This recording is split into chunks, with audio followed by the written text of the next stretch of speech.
Vamos para a palavra de Deus? Então agora abra sua Bíblia em Mateus capítulo 14. Mateus 14. Evangelho de Mateus, capítulo de número 14.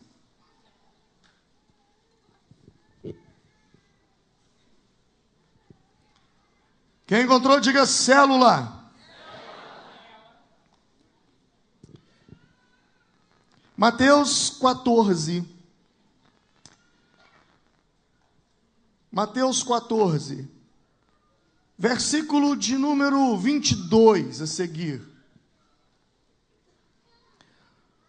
Logo a seguir, compeliu Jesus os discípulos a embarcar e passar adiante dele para o outro lado, enquanto ele despedia as multidões.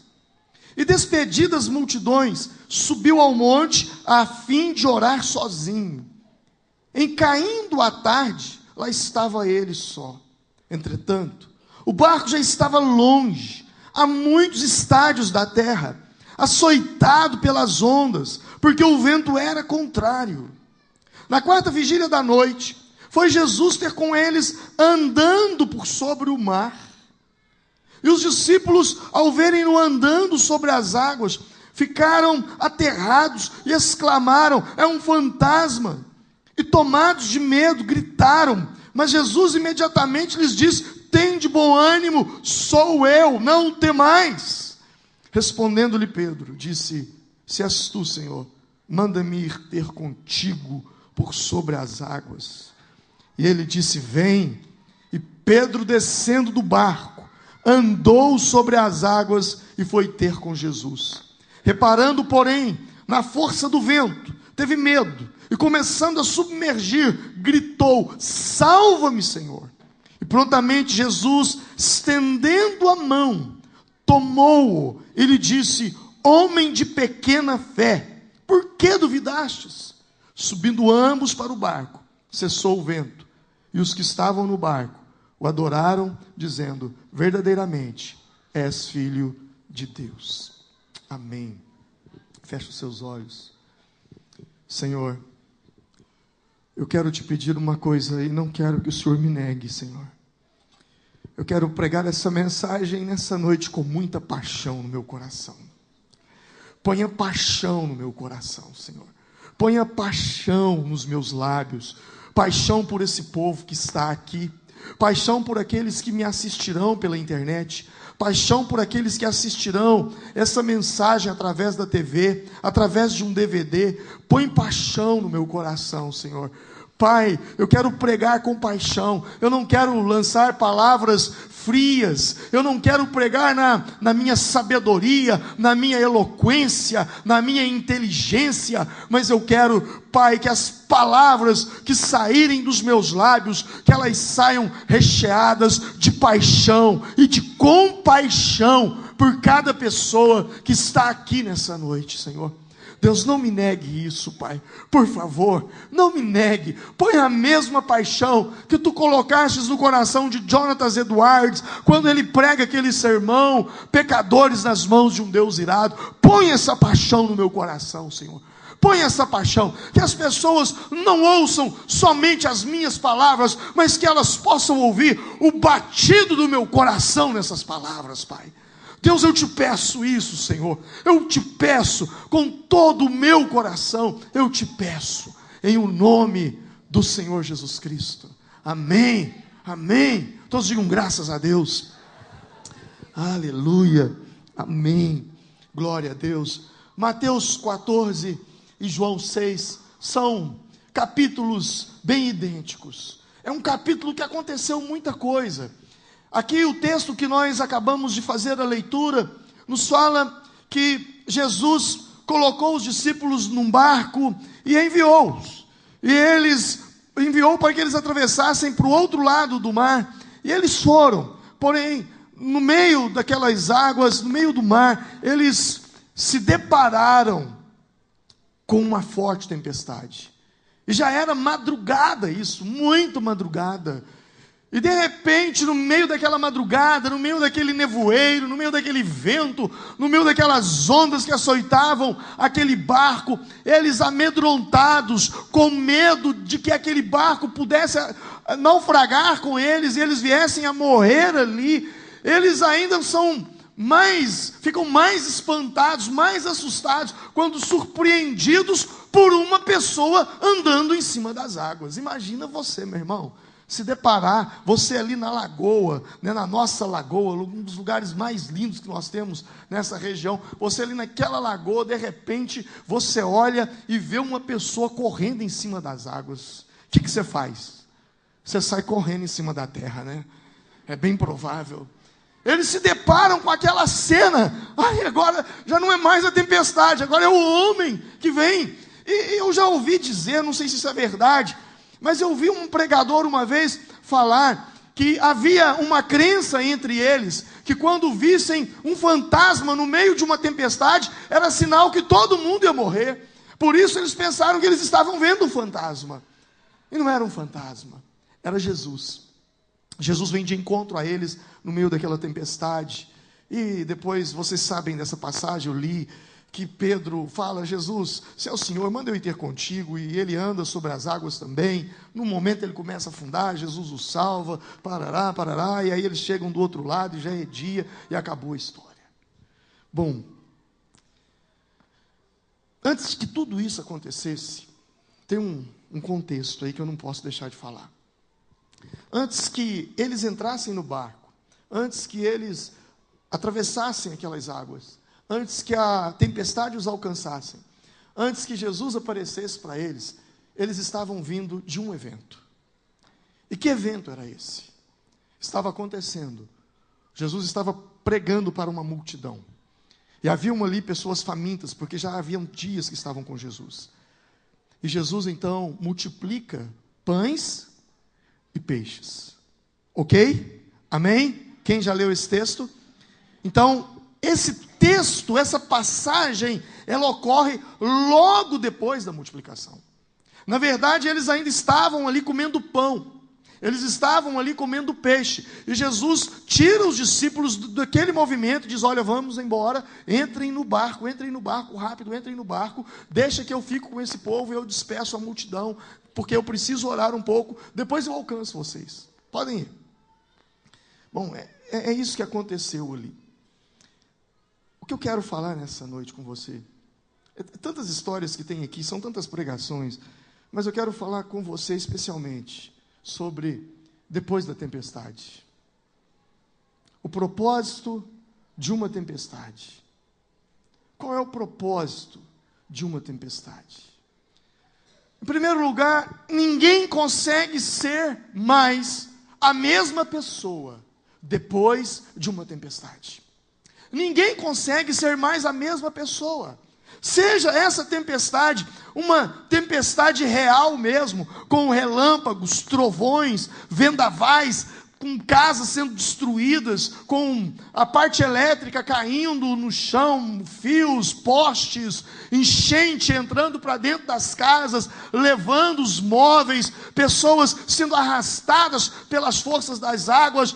Se você estiver no centro de uma coisa dessa, quando isso terminar, você não vai ser a mesma pessoa, eu te garanto, não vai conseguir ser mais a mesma pessoa.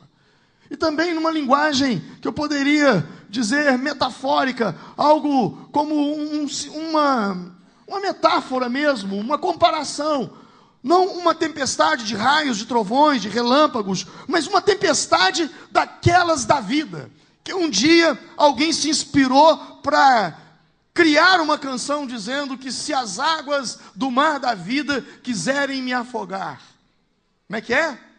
Segura na mão de Deus e vai.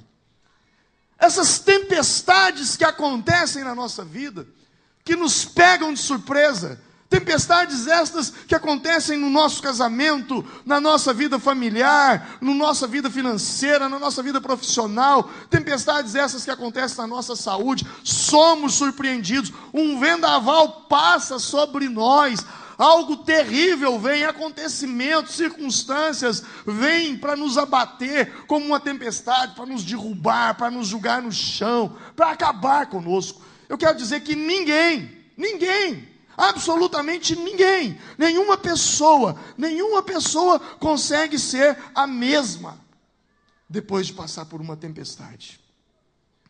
Aquela tempestade, ela produziu uma experiência na vida daqueles discípulos. Eles tiveram uma experiência que eles não teriam se eles estivessem em terra firme, se eles estivessem em solo seco. Eles não teriam experimentado aquilo. Existem experiências que eu e você só viveremos de acordo com o ambiente.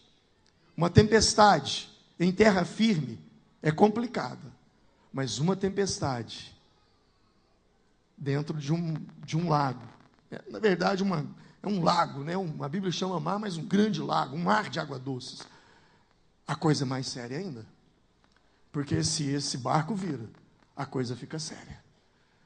Aqueles homens passaram por essa experiência. E o que mais me espanta é que Jesus sabia que viria uma tempestade. E mais espantado fico eu, sabendo que Jesus tinha conhecimento que uma tempestade aconteceria. Ele pega os seus discípulos e diz assim: vão, entrem no barco, vão, atravessem o lago, atravessem o mar, vão para o outro lado. Essas tempestades da vida, elas nos ensinam muito. Quem aqui já passou por uma tempestade da vida? Levante a mão.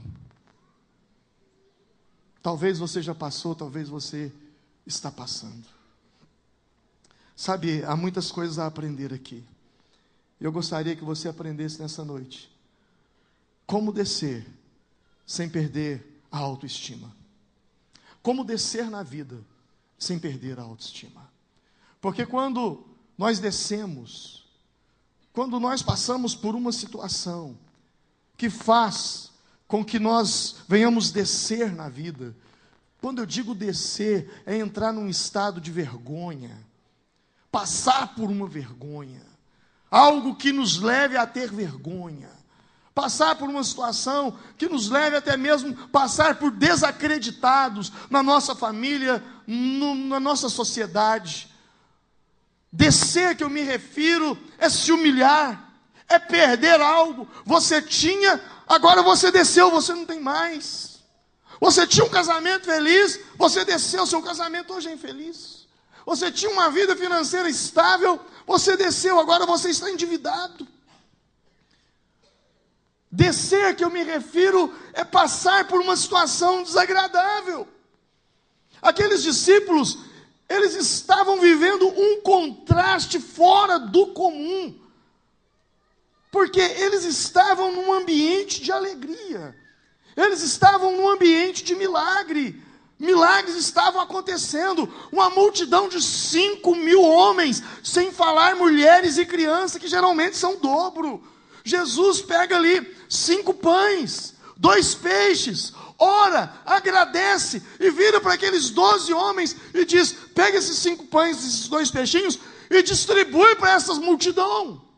E eles saem, e eles vão dando pedaços de pão, e o pão não acaba, o peixe não acaba, o pão não acaba, e dá para 100, para 200, para 500, para 1.000, 2.000, 3.000, 4.000, 5.000, e começa então uma pergunta: como? É um milagre. E aquela multidão também espantada, porque onde é que ia arrumar pão para 5.000 homens no deserto? Todo mundo então alegre, todo mundo vibrando, aleluia, multiplicação, um milagre está acontecendo no deserto, 5 pães, 2 peixes, alimentando uma multidão. Sabe onde é que estava acontecendo? No alto de uma montanha. E os discípulos lá, aleluia, glória a Deus, orando, né? Orando: Senhor, Tu és maravilhoso. E o povo glorificando. Gente, eu fico imaginando que ambiente não era aquele. Você consegue imaginar isso? Entra comigo, vem, por favor, entra comigo nesse texto. Vamos entrar para dentro desse texto. Você consegue imaginar isso? Você presenciar 5 pães alimentando uma multidão. Você não está entendendo nada. Você não está entendendo. 5 pães alimentando uma multidão. Você se imaginou se você estivesse lá? O que você ia fazer? O que você ia fazer? Você ia rir? Você ia rir? Eu daria muitas gargalhadas. Eu saltaria. Eu plantaria bananeira no sentido de me virar. Eu pularia, eu saltaria. Eu choraria. Lágrimas e sorrisos se misturariam dentro de mim. Eu seria tomado de uma alegria muito grande. Sinceramente, eu não sei como seria a minha reação de tamanha alegria. Eu não gostaria, em hipótese alguma, de sair dali, porque o ambiente é gostoso. E de repente, no meio daquele ambiente, naquele lugar alto, dentro de um milagre, muita festa, muita alegria, comemoração por ver, por presenciar e por estar dentro de um milagre e ser parte daquele milagre, um ambiente super agradável, e de repente Jesus chega e diz: por favor, vamos embora. O Senhor, o milagre, vamos embora. E Jesus conduziu aquele povo do meio da multidão para dentro de uma tempestade. Eles estavam comendo pão e Jesus os tirou dali. Por quê? Porque Jesus tinha um propósito naquela tempestade. Você que veio para cá e está passando por uma tempestade, Deus tem um propósito nela. Você vai sair daqui sabendo qual é. Jesus tirou aquele povo de um lugar alto e levou eles para um lugar baixo e disse: entrem no barco. E eles entraram naquele barco. Eles entraram ali. Sabe, irmãos, eu dizia sobre como descer na vida sem perder a autoestima. Porque quando você desce na vida, uma das primeiras coisas que a gente perde é a autoestima. Você se vê como um fracassado, você se vê como um frustrado, como um não realizado. Mas todos nós descemos na vida. Todos nós, em algum momento, em alguma situação, estamos sujeitos a essas intempéries e essas surpresas, essas tempestades que vêm sobre as nossas vidas. Mas uma coisa aqui fica claro para mim, que posição não depende do lugar, mas sim do estado favorável ou desfavorável que eu crio na minha mente, que eu crio no meu espírito. É um estado de fé. Porque muitas vezes você pode passar por uma luta, você pode passar por um vale, você pode passar por um deserto, você pode passar por uma provação, você pode passar por um grande sofrimento, por muitos problemas, e mesmo assim você perseverar em autoestima e com muita fé, dizendo: vai passar, vai passar, e quando passar, eu sairei disso melhor do que quando eu entrei. Não é o lugar, é o que passa aqui dentro desse cabeção. Não é o lugar, não é o que está ao meu entorno, é o que está aqui dentro. Eu não sei se você já passou por isso, mas eu tenho pessoas aqui nessa igreja que eu já vi essas pessoas passarem por situações, eu chorar, e antes de ir àquela casa, eu dizer: Deus, por favor, me dê palavra, porque eu não tenho palavra para falar para aquela pessoa, tamanho o sofrimento dela. E quando eu entrei naquela casa, que eu fui conversar com aquela pessoa, eu esperando pegar o pior clima, o pior ambiente, eu chego lá e sou recebido com aquele sorriso mais gostoso. Ei, pastor, que alegria te ver. Ô, irmão, eu vim aqui te visitar. Você está sofrendo? Estou sofrendo não, pastor. Isso aqui não se compara se eu não tivesse vida eterna, para onde eu iria. Se o Senhor me levar, eu sei para onde eu estou indo. Eu não sei se isso já aconteceu com você, de sair para consolar e voltar consolado. Sabe por quê? Essa pessoa estava num lugar baixo, mas o coração está num lugar alto. O estado de espírito está alto, o estado de fé está alto. Tem uma palavra que eu sou apaixonado com ela, porque eu me julgo ser assim. Eu me julgo que sou uma pessoa muito entusiasmada. Eu acho que eu sou entusiasmado. Quantos entusiasmados que eu tenho aqui?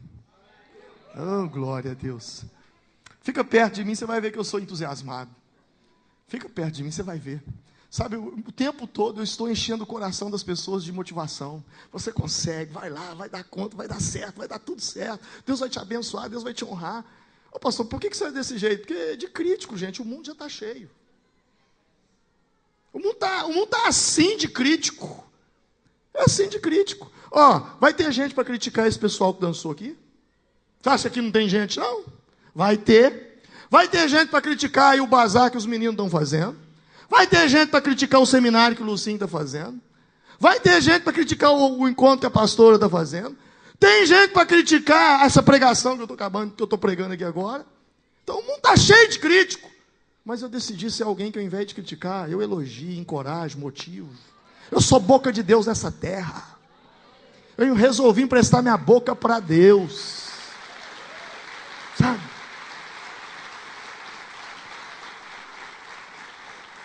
Você precisa ser assim. Porque a palavra entusiasmo, ela vem da palavra enteos. E sabe o que é enteos? Teos, no grego, é Deus. Interior. Então, enteos é Deus dentro. Ser entusiasmado é ter Deus dentro. Esse é o significado da palavra entusiasmo. Quando você fala, eu sou entusiasmado, você está falando, eu tenho Deus dentro de mim. É importante você ser esse tipo de gente, ter isso aí. Por quê? Porque quando vier as lutas, quando vier a tempestade, você vai estar pronto. Você está preparado para ela. Não depende do ambiente onde você está. É uma posição que você decide andar. É como o Abacuque disse, olha, o negócio está em tudo de mal a pior, mas eu decidi alegrar no Deus da minha salvação. Sabe, todas as vezes, problemas vão bater na sua porta. Todas as vezes, situações difíceis vão bater na sua porta. Agora, o que vai depender é como você vai encarar isso. Porque muitas vezes, o problema nem chegou e você já está fazendo uma tempestade. Formou uma nuvenzinha lá, você já está falando, é o fim do mundo. Acabou, vai arrasar comigo. E aí você começa, e onde é que está Deus? E onde é que você começa a desferir um monte de palavra? Quer dizer, não depende nem do tanto é que depois aquilo nem acontece. Você fica com a cara desse tamanho, que aquela carona de vergonha, né? Porque você falou demais antes da hora a coisa acontecer. Você já se posicionou contra. Sabe, irmãos, as tempestades, elas vêm. E Deus nos ensina como administrar esses momentos em nossas vidas. Essa passagem, ela nos ensina em como administrar isso. Porque uma hora a gente está lá em cima. Outra hora, a gente está lá embaixo. Hoje eu estou aqui te consolando. Mas há alguns meses atrás, vocês estavam aqui me consolando. Vocês estavam aqui me abraçando. Força, pastor. Deus é contigo. A vida é assim. A palavra de Deus, ela nos ensina, sabe, coisas tremendas. Você pode estar vivendo hoje uma baixa nesse momento, comparando até mesmo com outros momentos da sua vida. Agora, o que você precisa entender é que o estado espiritual, ele é definido por uma escolha que eu faço. Ele não é definido pelo sucesso aparente que eu estou vivendo. Não, fulano é uma pessoa muito bem sucedida, porque olha a vida dele. Irmãos, tem nada a ver. Tem nada a ver. Eu conheço pessoas que têm tudo aquilo que você tem vontade de ter e não é feliz. Eu conheço muita gente que tem muito menos que você, sabe, e é feliz. Sexta-feira eu participei de uma reunião dos desafios de Minas. Nós éramos um grupo de pastores, estávamos reunindo, discutindo sobre os problemas do nosso estado, com relação ao evangelho, à igreja, a missões, a lugares não alcançados. E eu estava ali com muitos pastores do norte, e nós conversando, sabe, eu vi uma senhora de quase 70 anos de idade, que todo mês ela pega uma caminhonete aqui em Betim e vai para um lugar chamado Pacuí. Pacuí é uma vila, não tem energia elétrica, não tem nada. As casas, quando muito, elas são 2 por 2. Os homens que lá moram, cada um é casado com 3, 4 mulheres, 15 filhos. E ela me contando que chegou num lugar, e aí ela foi pregar naquela casinha, e eles ali fazendo um trabalho interessante com aquelas famílias, e uma senhora falou assim: dona, a senhora sabe ler? Ela falou assim: sei. Então só lê isso aqui para mim. Aí foi lá no meio das roupas, tirou um papel, entregou para ela, falou assim: eu ganhei esse papel um dia, eu não sei ler, eu sempre tive curiosidade, mas aqui na vila ninguém sabe ler, a senhora podia ler para mim? E ela então pegou aquele papel, e quando ela abriu, estava escrito assim: o Senhor é o meu pastor, e nada me faltará. Ela começou a chorar, e ela falou: meu Deus, como que eu vou falar isso para essa mulher, que mora num cubículo de 2 por 2, de bambu com barro, que come milho triturado com um peixe que fica em cima do telhado ali, secando no sol? Como que eu vou falar que o Senhor é o pastor dela e não vai faltar nada para ela? E ela engasgou. Ela disse: olha, sabe o que está escrito aqui? Ela falou: o que, dona? Eu vou falar para você: o Senhor é o meu pastor e nada me faltará. E o que significa isso, dona? Aí ela falou: olha, significa que Deus é o seu pastor e Ele não vai deixar faltar nada para você. E essa irmã desabou a chorar. E ela voltou e falou: então eu vou rezar mais. E ela voltou e foi dar esse testemunho na igreja. Tinha um empresário, e quando ele ouviu aquilo, ele disse: olha, eu vou construir a casa daquela mulher. Eu vou construir a casa dela. Ele foi muito comovido com aquele testemunho. E lá tem que comprar material de construção a 40, 50 quilômetros. Não sei, você que já entrou para dentro do sertão, você que viaja muito para a Bahia, você sabe do que eu estou falando, você já viu essas situações ali no norte, mesmo no interior baiano, Alagoas, essas regiões. E conseguiu construir a casa para aquela mulher. E aí no dia dela entrar para dentro de casa, ela falou: eu quero um culto de inauguração da minha casa. E quando os irmãos saíram daqui de Betim e foram para lá, e quando eles chegaram na casinha dela para inaugurar, estava lá o cartazinho pregado na parede, de cabeça para baixo, que ela não sabe ler: o Senhor é o meu pastor e nada me faltará. Amém? Aleluia. Talvez você esteja passando um dos momentos mais difíceis da sua vida, mas nunca questione isso. O Senhor, Ele é o teu pastor e nada te faltará, absolutamente nada. O que você tem hoje é o que você de fato precisa ter hoje, ainda que não seja aquilo que você gostaria de ter. Sabe, sucesso não tem nada a ver com aquilo que é aparente, mas sucesso tem a ver com aquilo que está dentro de mim, o meu estado de espírito, a minha fé. Ainda que eu esteja lá embaixo, mas aqui dentro eu estou lá em cima. Mesmo estando embaixo, você pode estar num lugar alto. É só você manter a mesma coragem que você tinha lá no lugar alto.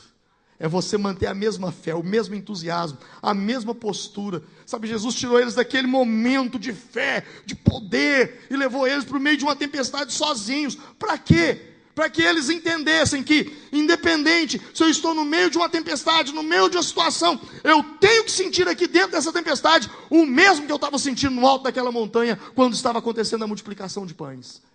Porque isso aqui aconteceu em questões de minutos, de um ambiente para o outro, de um lugar alto para um lugar baixo.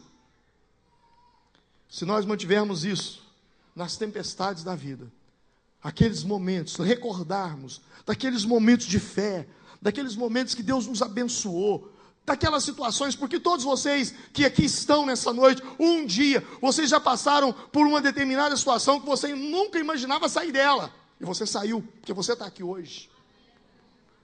É você lembrar daquelas coisas e dizer: Deus, assim como o Senhor estava comigo lá no alto daquela montanha, o Senhor está comigo aqui no meio dessa tempestade.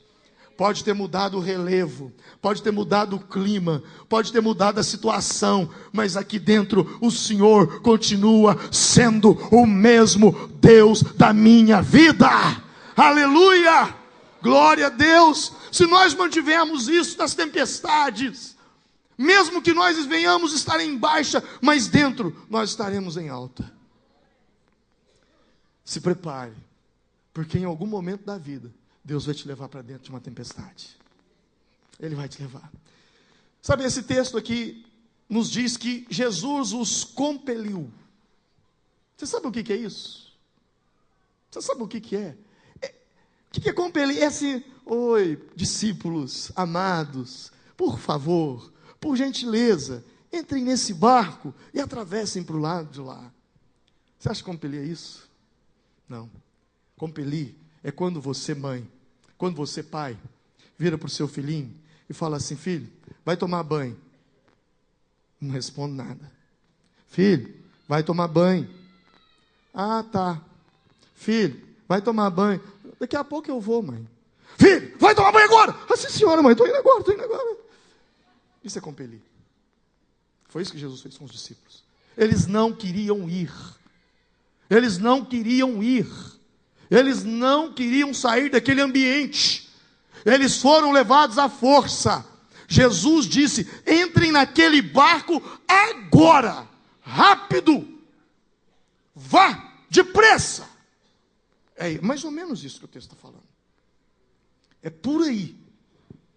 Interessante que o sentido dessa palavra, Jesus compeliu, quer dizer empurrou, forçou, obrigou, ameaçou.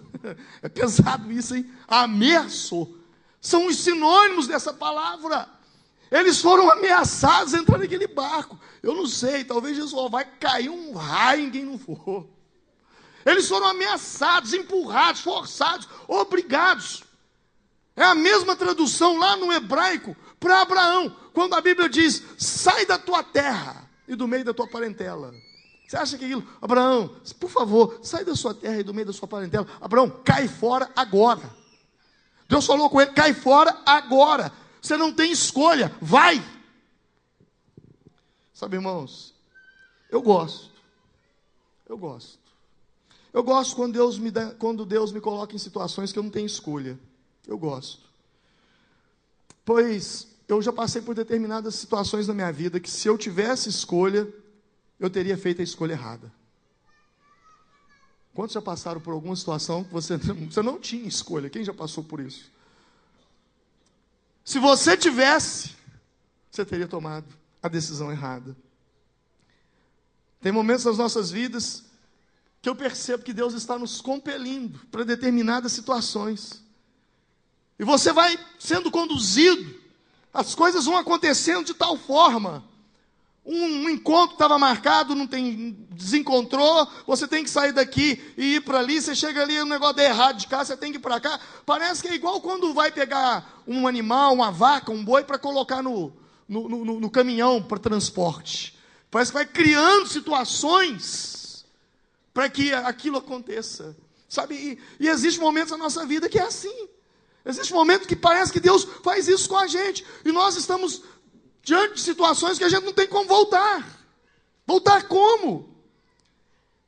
É assim que Deus faz comigo. É assim que muitas vezes Deus faz com você. Não tem como voltar. Não tem como voltar. E glória a Deus. Pois seja na calmaria, seja na tempestade, o importante é que você esteja dentro da vontade de Deus. Um certo pesquisador, conquistador, não sei que nome daria, me foge a memória aqui, mas essas pessoas, descobridores, esses homens que entraram dentro de navios e saíram sem um rumo para descobrir novas terras, novos lugares. E um desses homens, um comandante de uma embarcação, ele saiu com 2 navios e chegaram a um determinado lugar. E quando eles chegaram naquele determinado lugar, o pessoal desceu, eles desceram do navio, e o comandante diz: tirem todas as bagagens, tirem tudo. E quando tudo já estava em solo firme, em terra firme, todo mundo já na terra, o navio lá, os 2 navios, ele virou para alguns homens e disse: agora coloque fogo nesses navios. E aí alguém disse: comandante, o senhor está doido? Se colocar fogo no navio, como é que nós vamos voltar? Como é que nós vamos, se acontecer alguma coisa, nós vamos desistir, e aí se desistirmos, como é que nós vamos voltar? Ele falou: é por isso mesmo que eu estou mandando botar fogo nos navios. É para que a gente não tenha a escolha de desistir. O dia que eu entreguei a minha vida para Jesus, eu sabia que eu estava colocando fogo nos meus navios. O dia que eu decidi ser pastor, o dia que eu decidi dizer sim, eu sabia que eu estava colocando fogo nos meus navios. Eu não tenho um plano A, irmãos. Eu não tenho um plano B. Eu não tenho um plano C. Eu não tenho nenhum plano.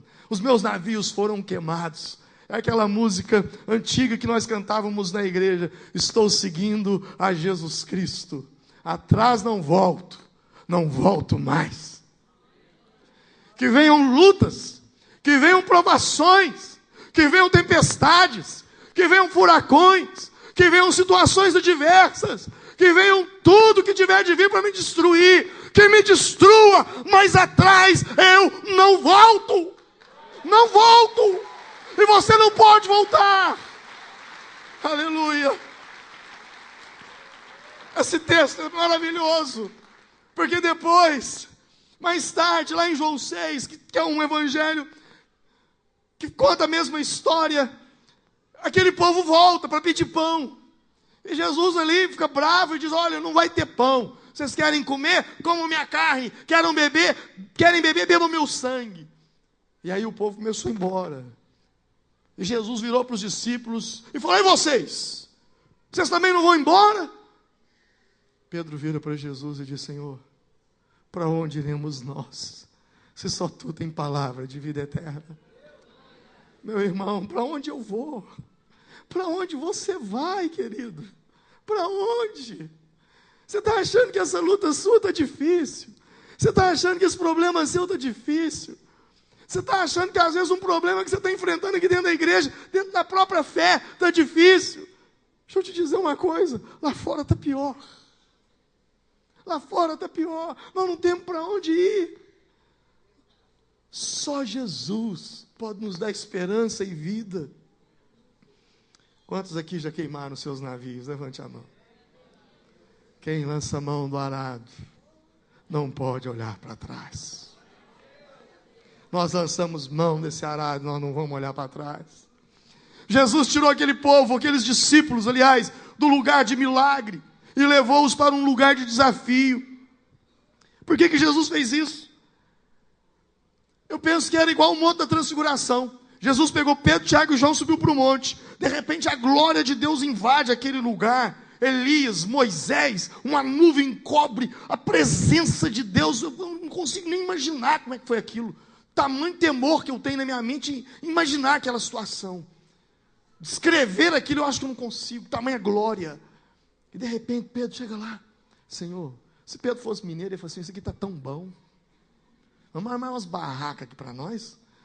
Uma para o Senhor, uma para Moisés e outra para ele. Nós dormimos aqui debaixo da árvore mesmo, tá bom. Você não vai presenciar isso aqui mais, Senhor? Sabe, irmãos, quando o povo de Israel atravessou o Egito, eles viram milagres grandes. Vocês lembram disso, né? Leram na Bíblia, 10 pragas, coisas tremendas, mar abrindo. E lá do outro lado, Miriam começa a cantar e pular e saltar. Só o Senhor é Deus, só o Senhor é Deus. Eu fico imaginando que depois daquilo ali, sabe? Agora vamos embora. Alguns falaram: não, está tão bom ficar aqui, olhando para esse mar que um dia se abriu. Não deu para fazer um selfie, não. Eu fico imaginando nós atravessando o Mar Vermelho hoje, gente. O mar abrindo e você pegando seu celular. Espera aí, Moisés, só um minutinho, segura aí. Deixa eu ficar aqui mais um pouquinho, deixa eu tirar. Pastor, o que você quer dizer com isso? Eu quero dizer, irmãos, que os milagres são uma bênção de Deus, que as conquistas são muito bom, que a prosperidade é uma maravilha, que tudo aquilo que é bom é bom. como é que eles falam aí? Coisa boa, como é que é? Trem bom é coisa boa, né? Mas tem um negócio, o trem bom que é coisa boa, às vezes nos põe na zona de conforto. Aí eu volto lá na mensagem da nuvem que eu preguei outro dia aí. A gente quer ficar parado, quer ficar só ali, quer ficar só ali. Deixa eu te ensinar uma coisa. O teu maior inimigo, olhem para mim, o teu maior inimigo, hoje eu falei isso de manhã, o teu maior inimigo não é o teu último fracasso. O teu maior inimigo é o teu último sucesso. Porque o teu último sucesso te coloca na zona de conforto. Está tudo muito bom, está tudo dando muito certo. Melhorar para quê? Me esforçar mais? Para quê? Deixa eu ficar quieto aqui. Já trabalhei demais, já fiz demais. Sabe, já contribuí muito. Deixa eu ficar quieto. Deixa eu ficar quieto. Diga comigo, meu maior inimigo não foi meu último fracasso, mas meu último sucesso. Uma repórter na França foi entrevistar o maior arquiteto da Europa. O cara era o cara. O cara fez cada projeto, esse arquiteto. Cada construção. Cada uma mais linda do que a outra. Mais maravilhosa do que a outra. Coisas assim, sabe, de você olhar e tem coisas que a gente para, eu não sei, eu viajo muito, às vezes eu vou em alguns lugares que eu fico assim meio bobo, olhando, né, que a gente aqui é da roça, a gente nunca viu algumas coisas, aí fica olhando assim. Esse homem, ele teve essa capacidade de fazer esses grandes projetos, ele era um grande arquiteto. E essa repórter foi entrevistá-lo e disse, olha, o senhor é conhecido no mundo como o maior arquiteto, como o arquiteto mais ousado, como aquele que fez os melhores projetos. As suas obras são incríveis. E eu gostaria, nessa entrevista, que o senhor me dissesse qual delas foi a mais importante, a mais linda, se posso dizer assim, a mais maravilhosa. Tá certo falar isso aí? Português meu aí tá certo? A mais maravilhosa, tem isso aí? Tem sim ou não? Tem não? Me ajuda aí, o que eu tenho que falar? A mais linda, ou a maravilha das maravilhas? Perguntou para ele, qual? Sabe o que ele respondeu? Aí todo mundo esperando, é a obra A, é a obra B, é aquela obra. Ele respondeu, a obra mais linda que eu já projetei, que eu já desenhei, sabe qual é? E o povo, qual? Pergunta para mim. Está muito fraco, vocês não querem saber. Sabe o que ele respondeu? A próxima. A mais linda será a próxima. A mais linda ainda não foi criada. Talvez você pode ter entrado aqui nessa noite cheio de realizações, cheio de conquista, mas eu quero te dizer que a chamada maravilhosa ainda não aconteceu na sua vida. Será a próxima. O melhor de Deus ainda na sua vida está por vir. Eu declaro isso sobre você, sobre mim, sobre nós essa noite. Amém? Você pode pegar essa palavra, não importa o que você já fez, não importa o que você já ousou, não importa o que você já conquistou, não importa seus feitos, não importa suas habilidades, não importa se você é conhecido no seu trabalho, no seu ramo, como o melhor. Eu te afirmo que o melhor que você fez não se compara com aquilo que você ainda fará. Aleluia! Quem está vivo dá glória a Deus! Aleluia!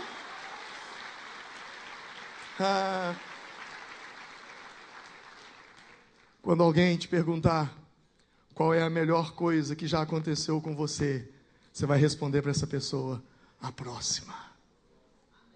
A melhor será a próxima. Deus sempre tem uma surpresa para nós, ainda que no meio de uma tempestade.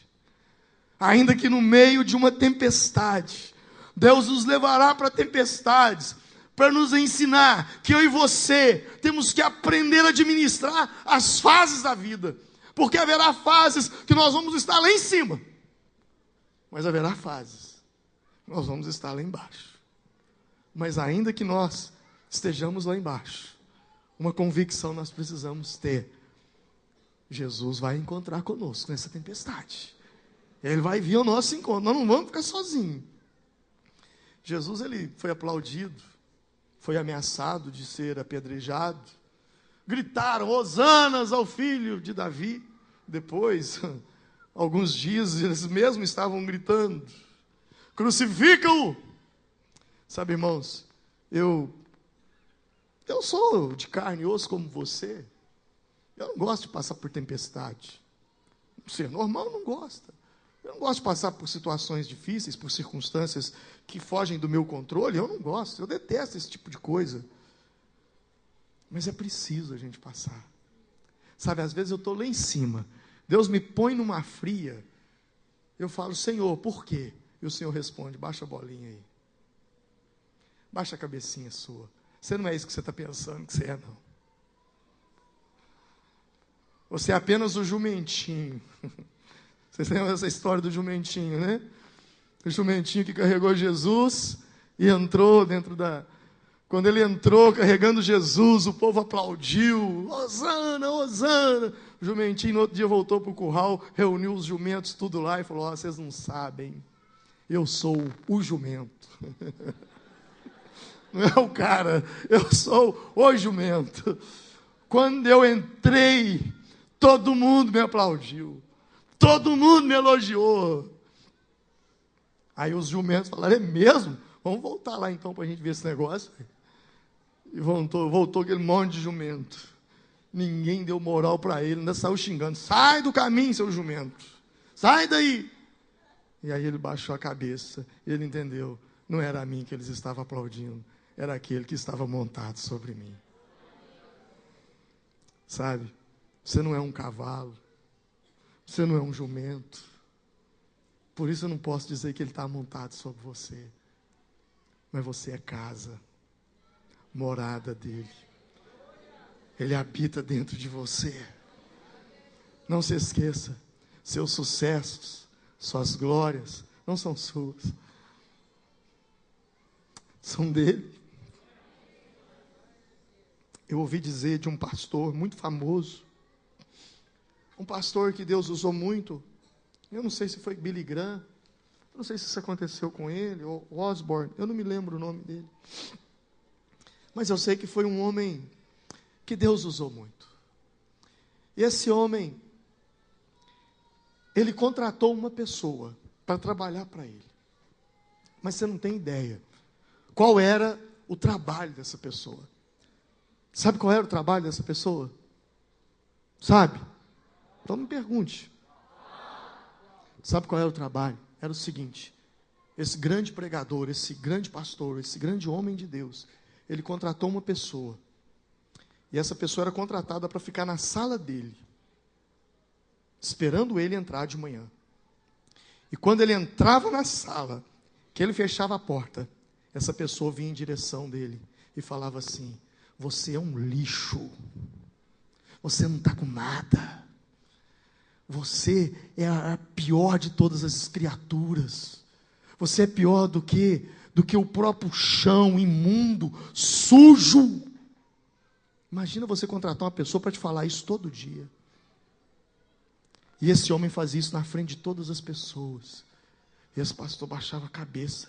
Você acha que foi Deus que você é alguma coisa naquele lugar? É Deus que te usou. Se Deus sair da sua vida, você não é nada. Você é um zero à esquerda. E depois daquele xingatório e de toda aquela humilhação, aí aquele pastor se ajoelhava e dizia: Deus, eu não sou nada, eu não tenho nada, eu não posso nada, eu não sei nada. Se o Senhor não estiver em mim, Senhor, eu não sou nada. Ah, irmãos, eu já fiz umas loucuras aí. Teve um dia que eu agradeci a Deus pela vida do diabo. Falei: Senhor, muito obrigado. Porque ele me ajudou muito. Ô pastor, que isso? Ficou doido? Me ajudou, irmão. Eu me lembro com 3 meses de crente, nem batizado eu era. Vem uma pessoa, fala, ora por mim. Quando eu impus a mão, manifestou 7 demônios no corpo daquela pessoa. Eu tinha 3 meses de crente. E eu fiquei ali expulsando aqueles demônios, expulsando. Quando chegou no 7º, ele virou e falou assim para mim, eu vou sair. Mas deixa eu te falar uma coisa. E nisso, o quarto onde eu estava orando pela pessoa, mas veio um cheiro de enxofre, de pólvora. Meu estômago querendo vomitar. Aquele mau cheiro. E o diabo virou para mim e falou assim, olha, eu vou te falar uma coisa. Eu vou sair. Mas não sai desse caminho, desse seu Deus, não. Porque o dia que você sair, eu desgraço sua vida. E eu obedeci ele. Até hoje. E não vou sair do caminho desse meu Deus, não. Não vou sair. Vou servi-lo com toda alegria até o dia que ele me levar para estar com ele eternamente. Amém?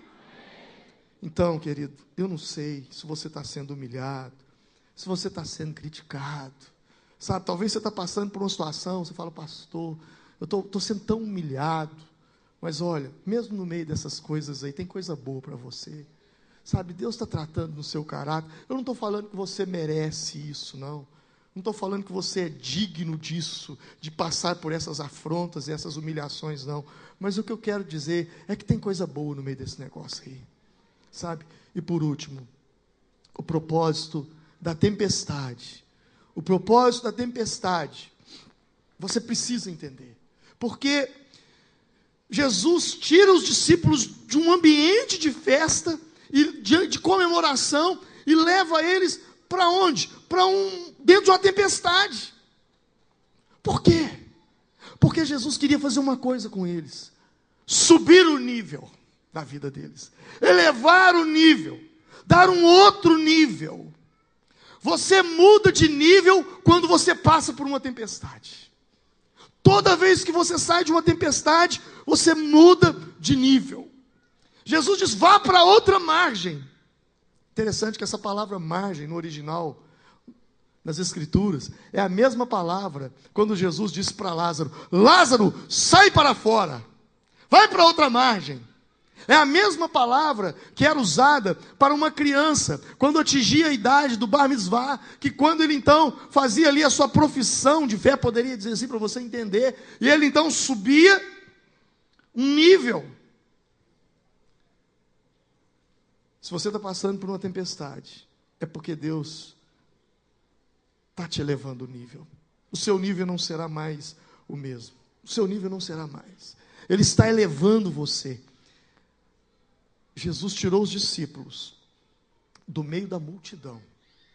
Jesus tirou os discípulos do meio dos pães. Porque Jesus tinha um propósito na vida deles. Você estava lá fora com a multidão. E Jesus tirou você da multidão. Porque Jesus tem um propósito na sua vida. Deus não quer você junto, lá no meio da multidão lá fora. Havia 2 grupos de pessoas que seguiam a Jesus. Um era o grupo da multidão. Outro era o grupo dos discípulos. Interessante que Jesus operou um milagre. Multiplicou os pães. Sabe, irmãos, o que eu e você precisamos entender é que nós precisamos de parar de olhar para o milagre. Sabe, pastor, mas como assim parar de olhar para o milagre? É não acreditar mais em milagre? Não, é acreditar em milagre sim. Mas não é entender que existe só o milagre, porque cada milagre aponta para uma verdade. Então você precisa entender que o mais importante é o que vai acontecer depois do milagre. Quem está me entendendo, diga amém.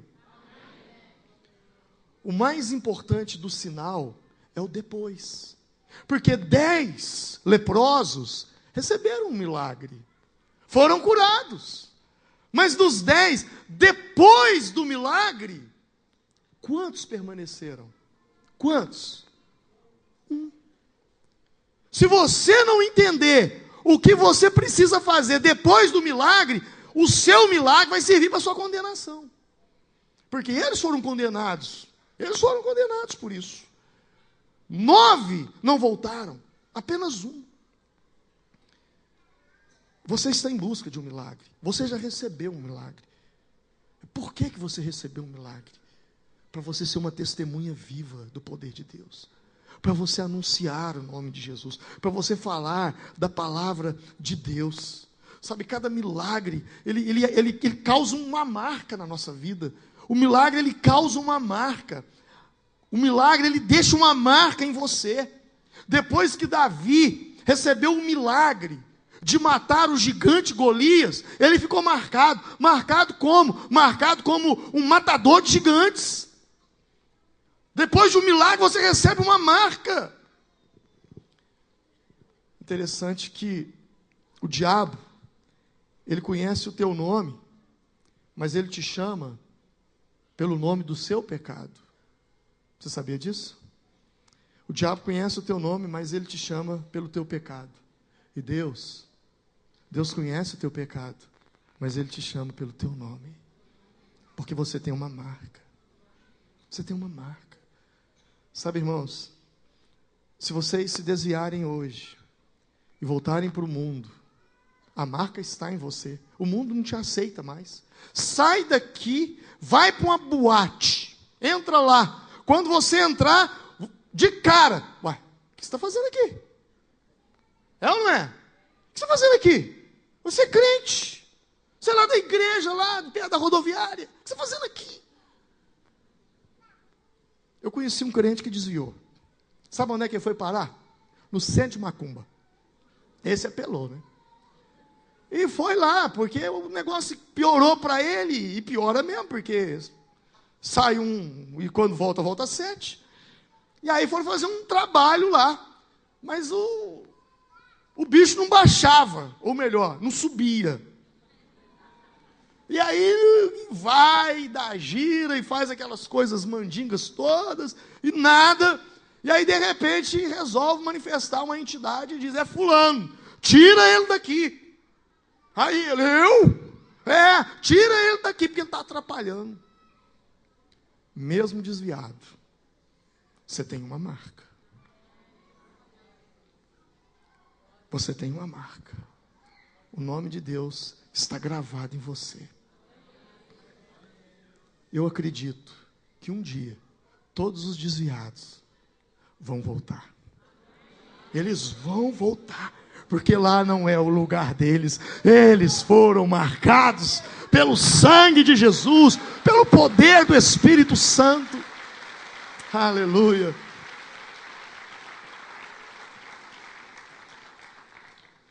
Eu vou terminar, eu vou concluir. Aquela multidão estava atrás de pão. Jesus tirou os discípulos do meio da multidão para ensinar para eles o seguinte: multidão quer pão, discípulo quer semente. Amém? Pão não enche ninguém. Você come pão hoje, amanhã você precisa de mais. Por isso Jesus disse, nem só de pão o homem viverá. A Bíblia nos diz em Isaías capítulo 55, verso 10, Deus dá pão ao que tem fome e semente para quem semeia. Se você tem pão, amanhã você tem necessidade. Mas se você tem semente, você nunca terá falta. Nunca terá falta. Eu não estou atrás de pão. Você não pode ser um crente que corre atrás de pão, atrás de corrente, atrás de campanha. Pastor, tem uma irmã ali que está dando profecia e vai falar o meu futuro. Tem um outro ali que está revelando. Olha, deixa eu te falar uma coisa, eu creio em profecias, eu creio em revelações, eu creio em sinais, mas isso é pão. Isso é pão. Eu preciso de semente. Semente. Porque isso passa. A semente não. A semente você tem na mão. Interessante que a semente gera o pão. E você planta a semente. E a semente nasce. E dela você faz o pão novamente. Quem tem semente não tem falta. Os milagres de Deus na sua vida são sementes para você. E você precisa semear. Se você tem um casamento abençoado, semeie esse casamento na vida de outros casais. Se você tem paz, semeie na vida de alguém que está sendo atribulado. Semeie, entregue essas sementes, sabe? Visite essas pessoas, coloque motivação no coração delas, console elas, encoraje-as. A questão não é se você vai ter problema, a questão é qual é o nível, quando você vai estar nesse problema, como será o teu nível. E vamos nos colocar em pé nesse momento. Olhe para mim. O mais importante dessa história é que diz a Bíblia que eles chegaram ao seu destino. Repete comigo. Eles chegaram ao seu destino. Você entendeu? Sim ou não? Você entendeu? Não importa a tempestade, você vai chegar no seu destino.